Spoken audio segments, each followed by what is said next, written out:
back? It was almost like you'd written your own script tonight. Oh yeah, it was.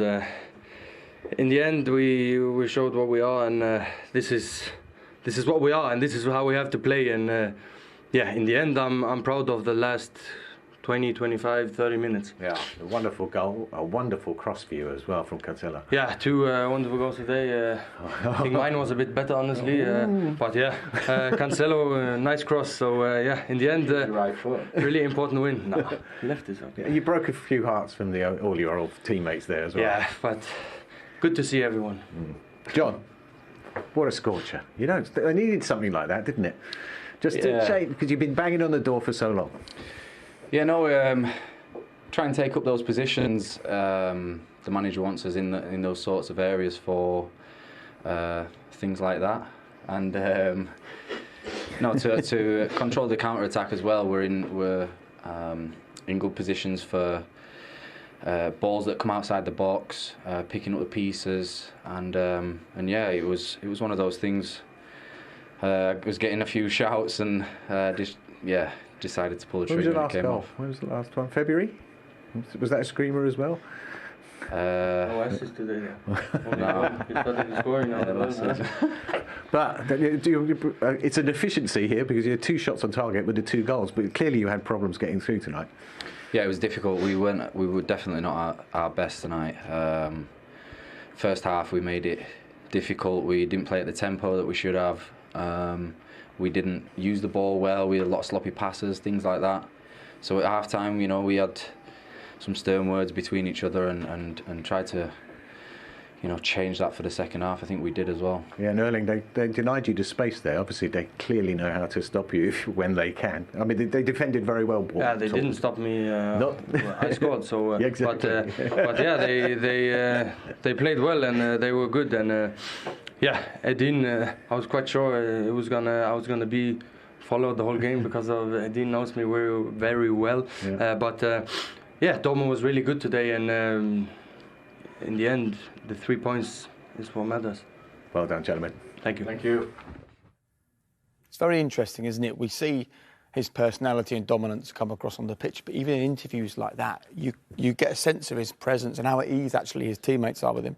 Yeah, and it's natural, and you have to have that self-belief, borderline arrogance that you're going to be the match winner, the game changer, because having spoken to these guys and played with some, they believe that. They genuinely believe and want to be the best player on the pitch. And when you've got that kind of mindset and you're able to fit the games the way he does, you're going to get asked them questions and you've got to answer honestly. And yeah, they tried to defend him, but he scored and they won the game. There's only certain players that can walk into a change room, a big change room, a winning change room, and go into that culture and just fit in seamlessly like that, so quick. There's an arrogance that you have to have, which is a nice arrogance, but there's a confidence of you know what, I'm the guy. I'll come, I'll deliver.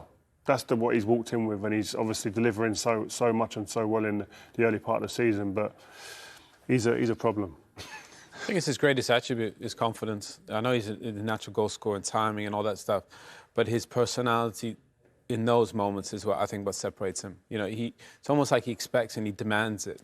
And I think Des said, "Oh, they stopped you." What they tried. Yeah. But the problem is that kid, he'll love that. That all those experienced centre backs that he played with, whether it's Meunier or Hummels or Sule, they thought they had the upper hand. And all it takes is a little moment. I mean, it's not even on. It's not even a chance. But and he right, makes something of it. His reaction to that comment, "Oh, they defended well against you." No, they didn't. I scored. Yeah. That prickliness tells you there's the competitive energy and edge. But it's not done in a nasty way, is it? No, it's facts. Yeah. I scored. What? Nothing. You can't talk to me now. That's the way he'll be talking to them defenders. It's crazy, but I love it. OK, well, let's get some more reaction now, actually. It was a good night in many ways for Jude Bellingham, despite the fact he finished on the losing side. He played his part. Great contribution from him. Another little message as well, perhaps, to Gareth Southgate. So let's get some reaction from him. He's now with Des. Jude, that must be painful. He did so much great defensive work out there tonight. Yeah, definitely. I think, it's not one of them games where you can get on the ball and have loads of possession, but when you have it, you have to try and get the team forward. And we knew that we were going to spend the majority of the game without the ball, and I think we were brilliant for I don't know, when they scored maybe 75 minutes, and you know that's enough time for a team like City to put you away. They didn't get a shot on target until the goal. You're killing me. You're killing me. Stop. But yeah, I think it can. You know, that's what great teams can do to you. You know, you don't give them a sniff, and then out of nothing they can score and kind of tilt the game back in their favour. You sat back well. You're very disciplined, determined. You denied them the space, and Erling was having problems as well. Yeah, you know, that shows his quality. You know, he's not always in the game, but you know that you give him half a sniff and he can make a goal, and that's what he done tonight. Yeah, it's obviously disappointing, but a lot of positives out from tonight. Yeah. Probably you can't see him now, but yeah, it's tough to see him now. To be honest, I'm gutted. You know, 15 or so minutes from the end of the game, but you know that's football against these big teams, and you know we've got a massive game on Saturday in the derby, huge for us and the fans, and you know it's important that we bounce back and we can take the positives quickly and learn from it. Thanks, dude. Cheers. Well, the stats tell you all you need to know. He's the top scoring Englishman in the Champions League as a teenager. 4 goals, half of them against Manchester City. A sort of a bittersweet night for him, though, and we're just a short while away from seeing the latest England squad being announced, and it is another reason tonight for Gareth Southgate to consider this man central to his plans, isn't it? Yeah, I don't think it's going to be a debate or question of him being in the squad. It's now a factor of is he going to start in the team? Yeah. And there's obviously talent there and decisions for Gareth to make, but he's done himself no harms in his performance tonight, not just his goal. We spoke about him before the game, and his impact and his influence on most areas on the pitch is unique to most defenders. He's able to get forward, drive forward with and without the ball, recognise where the space is to run into, to pass into. He created the opportunity for Royce's chance, and then he popped up with a goal. So overall, do you think he plays? Do you think he plays for England in the World Cup this summer?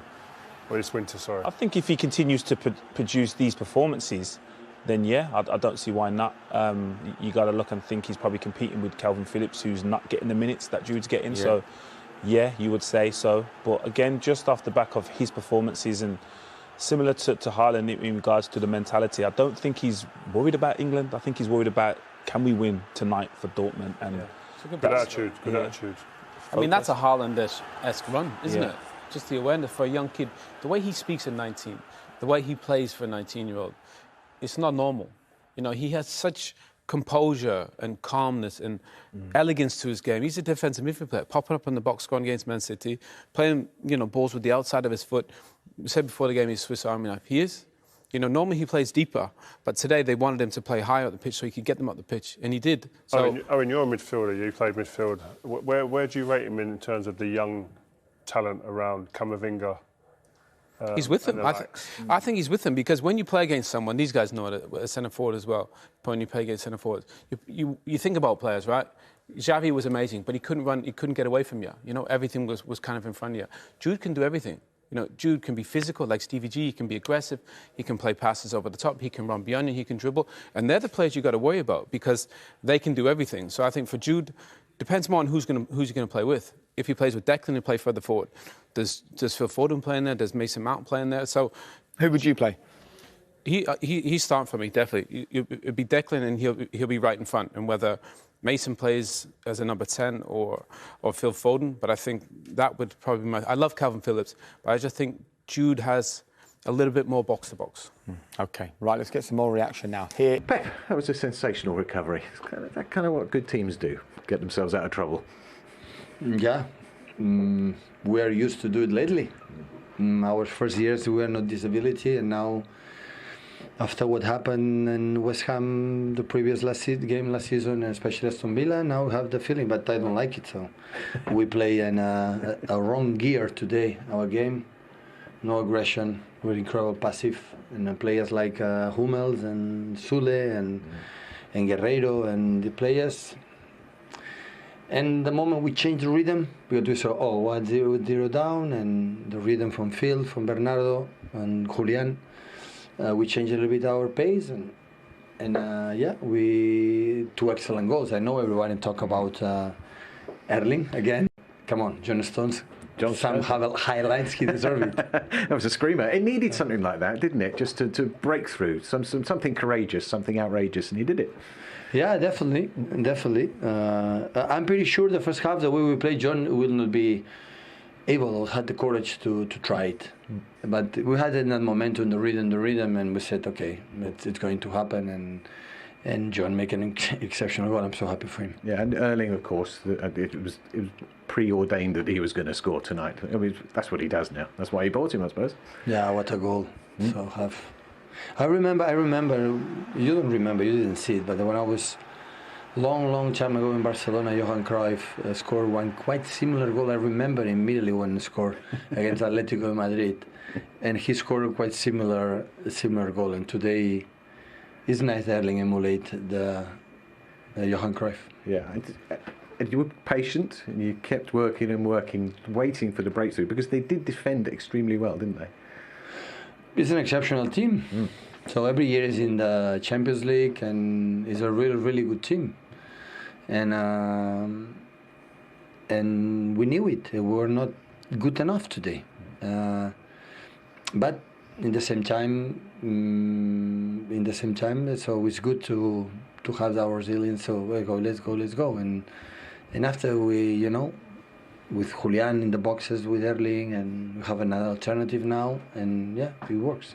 Group looks better. Thanks very much. Thank you very much. The fifth manager to take charge of 150 games in the Champions League. And if you're wondering whether finally his passion for the game is waning, just look at the way he spoke to the referee at the full-time whistle. That's certainly not the case. You were saying when he was talking that you remember that goal from Johan Cruyff, do you? Yeah, and it's like, listen, I don't think he's even trying to compare them as players, but it's just they've come up with a moment. They've come up with something, and it's a moment that not many players, if any, could produce at that time. And I think that when you look at that goal, it took our breath away. We're sitting in there going, oh my God, how? Where? Who? It was just only he was going to score that goal today.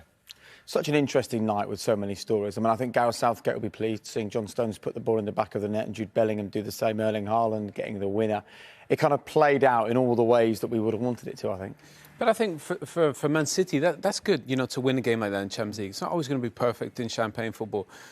We said before last week, I think, you got to win the Champions League sometimes. It's not going to be perfect. Real Madrid did it. You hang in there and then you strike when it's hot. And I just think City did that today. They weren't at their best, but they got quality players. They defend well. And I just thought they have that X factor this season. They feel different. Also, the changing of the rhythm of the game, the substitutions, bang.